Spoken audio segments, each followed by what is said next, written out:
the action proposals 3 and 4 will be bringing the aforementioned extension of that colonial line.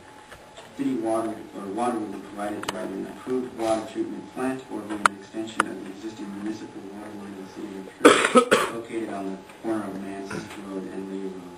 Wastewater treatment is proposed to be via an individual engineered septic system. Again, this project was heard at the EEC on April 24, 2008 and received a negative declaration. Subject parcel is zoned A1, limited agricultural according to the land use element, and is designated urban as per the county's general plan. Proposed subdivision under parcel number 2434 can be found consistent with the county's general plan and zoning ordinance. It is recommended that you conduct a public hearing, hear all opponents and proponents of the proposed project. Staff would then recommend that you take the following board action. We have a representative for this project here? We do. Russell H. Rogan, 2763 University Road, Imperial. Have you read the entire project and do you agree with everything in it? Almost. And what are the parts you don't well, I agree with everything. I just don't understand that water issue as much that I just almost. I agree with all the conditions and ready to move. Okay. Let's open this up to the public. Do you have anyone who would like to speak on the subject? If not, we'll close the public portion of the hearing. Commissioners, any questions or comments? I'd like to recommend approval of parcel map 02434 as recommended by staff. Second. Been moved and seconded for approval. Call a roll, please. Schaffner? Yes. Poole? Yes. Cabana? Yes. Forrest? Yes. Sniper? Yes. Herrera? Yes. Gaddis? Palin? Yes. Bodine? Yes. And Rogan? For the record, Robin excused himself for the project because he has a conflict, so he won't be on there. Parcel map 2434 for Russell H. Robin stands approved by the Imperial County Planning Commission. This item may be appealed to the Board of Supervisors, provided an appeals filed within 10 days from today's date with the Planning and Building Services Department. If there is no appeal filed, then the parcel map may be completed according to the conditions that were approved by your commission. Mr. Chairman, just as a point of interest, the first item that you heard this morning, which was the code enforcement item, the lady was just here, and I asked her if she did want to speak to you since we'd heard it and she wasn't here, but basically she's agreed that she's in the process of getting the property cleaned up and demolished, so there was really no point having her come back and talk to you. Okay. Agenda item number 8. Okay, agenda number 8 is a general plan amendment 080002, and this is on behalf of the County of Imperial. As all of you on this commission are quite familiar with, the state of California requires us to have a general plan which has a certain number of mandatory as well as optional elements. In this case, the one we're going to present to you this morning is the housing element, which statutorily has specific times that it has to be updated, unlike some of the other elements. So what we'd like to do is give you a brief overview. The county did retain the services of a consulting firm to prepare this update. Said consulting firm, PMC, will be here presenting this to you to start with, and then we'll conduct the public hearing after a short presentation. Good morning.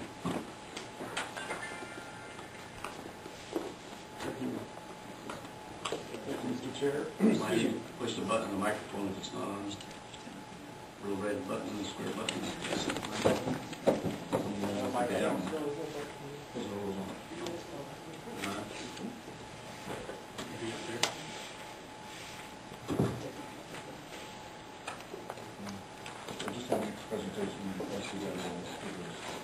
Go ahead and try that microphone here. Thank you, Mr. Chair. Good.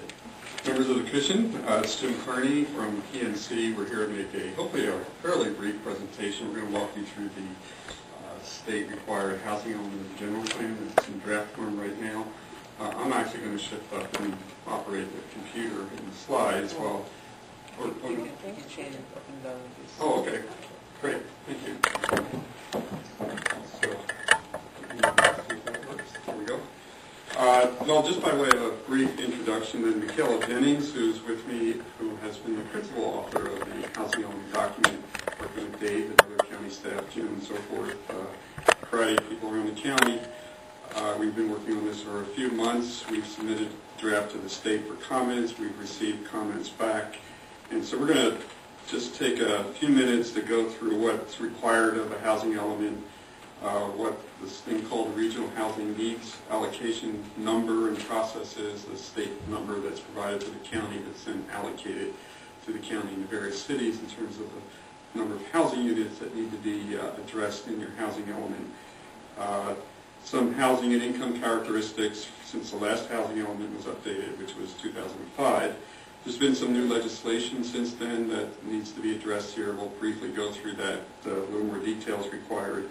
We'll go through the comments briefly from state HCD staff, housing community development staff, and some program highlights, and just show you what the schedule is from here on out, which is getting it to the Board of Supervisors, getting it approved, sending it back to the state for certification. So with that, I'll go ahead and turn it over to Michaela, who will take you from here. Yeah.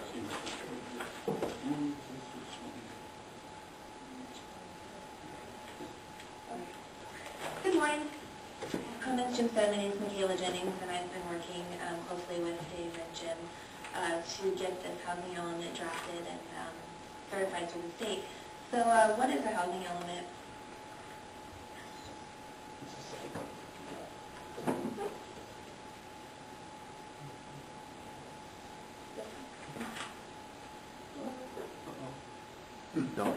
Don't hit the button. Don't hit the button.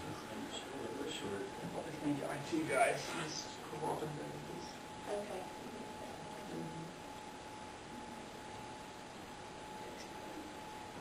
Okay.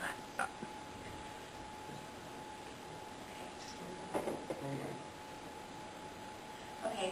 Housing element is a required element of the general plan, and it is the only one that requires state certification, requires consistency with the rest of the general plan elements, and the goal of the housing element is to address the housing needs of all economic segments of the community. The regional housing needs allocation is provided, the numbers are provided from HPD to SCAG, who then allocate them to all the jurisdictions. And this number is the regional housing need for the county. The total allocation for this planning period is 13,427, and that number is distributed among the standard income groups, which you can see here. I'll just point out that about 41% of the regional need is allocated for low, very low, and extremely low income households. A little bit of information about housing characteristics, housing income characteristics. The median income for 2007 was estimated to be $51,500. We have some information about cost of housing and what people can afford if they're trying to buy a home. And as you can see here, extremely low and very low income persons would have a lower maximum affordable price. And as you can see on this slide, these are the median sales prices for 2007. And they vary widely throughout the county, but we'll look back at this really quickly. Extremely low and very low income households would have a hard time finding affordable homes in most places in the county, and in some areas even low and moderate income households would have a hard time. Here's some rental information. Rents are ranging from $350 for studios to about $700 for 3 bedrooms. For very low and extremely low income households, that's a hard burden to bear. And especially if you're looking at maybe a family of 5 or 6 in the very low income category, they have a hard time finding a large enough rental. As part of the housing element update, we performed a housing condition survey of the county. We did that in January of this year. We came down here with 2 teams of 2 each. Surveyed about a little over 8,000 households or housing units over about 3 weeks' time. And these are the general results of that survey. These are the main categories that we rank for the housing units: sound, minor, moderate, substantial, dilapidated. And I just want to point out about 7% of the units were considered dilapidated, and that's about 580 units. And that's considered